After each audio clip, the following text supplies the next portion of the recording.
This is our final installment of the Easter recipe series, and it's not Easter without a ham, right? But sometimes you don't want to go to the trouble of making a big giant ham. Maybe you're hosting a smaller group. So we're gonna do a little small format mini ham with a homemade glaze to kind of doctor it up. I'm starting with 1 cup of sweet tea.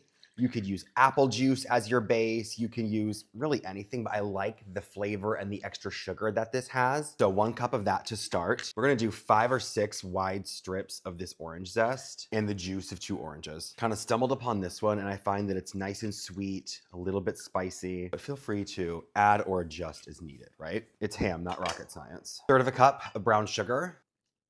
Perfect. 2 cloves of garlic that I just kind of smashed up. This is about a 1-inch piece of fresh ginger that I sliced up really thin. A few whole cloves, star anise, and a cinnamon stick. If you don't have the star anise or the whole cloves or cinnamon stick, you can just use ground cinnamon, not a big deal. Pumpkin pie spice, apple pie spice, totally up to you. Lastly, I'm adding some Aleppo chili. I love Aleppo chili. I'm using about a teaspoon. Regular crushed red pepper flake, cayenne pepper, any of those would work really well also. Give this a little whisk just to get that brown sugar broken up, so we can just simmer away and reduce over low heat on the back of the stove. Something in like the 1.5 to 2 pound range will work well for this recipe. And really all we need to do is reheat it, then brush it with the glaze, and you're good to go. I'm gonna wrap this ham nice and tight, putting a little water in the bottom of this baking sheet, just so our little ham baby doesn't dry out too bad in the oven. This goes into a 325-degree oven for about 20 to 25 minutes or so, and this goes. Here's the glaze about 5 minutes in. We're just gonna let it keep going. Full disclosure, I had to step away to go and take a call. So this has just been sitting in the oven with it turned off for the last, I don't know, half hour or so. We have some liquid that's collected in the bottom of the foil here. Ham goes back on, and we are gonna brush on our first round of the glaze. If y'all could smell this. Back into a hot oven, I'd say 375, 400 degrees for about 5 minutes. Take it out, we'll do it again and keep repeating.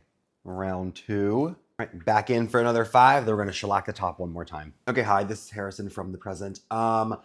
Watching this video back, I realized I forgot to add a tablespoon of Dijon mustard to the glaze. It's in the written recipe down below. It'll be reflected in the printed recipe that goes out in the newsletter, but use your imagination. So there's my editorial note for you. Last layer of our glaze. This is gonna go under the broiler for about a minute or 2. I mean, how inviting does that look? Whatever's left on the brush, right over the top. Oh my gosh. There's no better way to do a small format ham like this for Easter. I'm a little bummed this is the last recipe in the series that I'll be sharing, but we are hosting our family's Easter here pretty soon, so that's gonna be a hoot and a half. I'm also documenting the whole thing for YouTube, which is exciting. So more to come there, and I'll see y'all soon.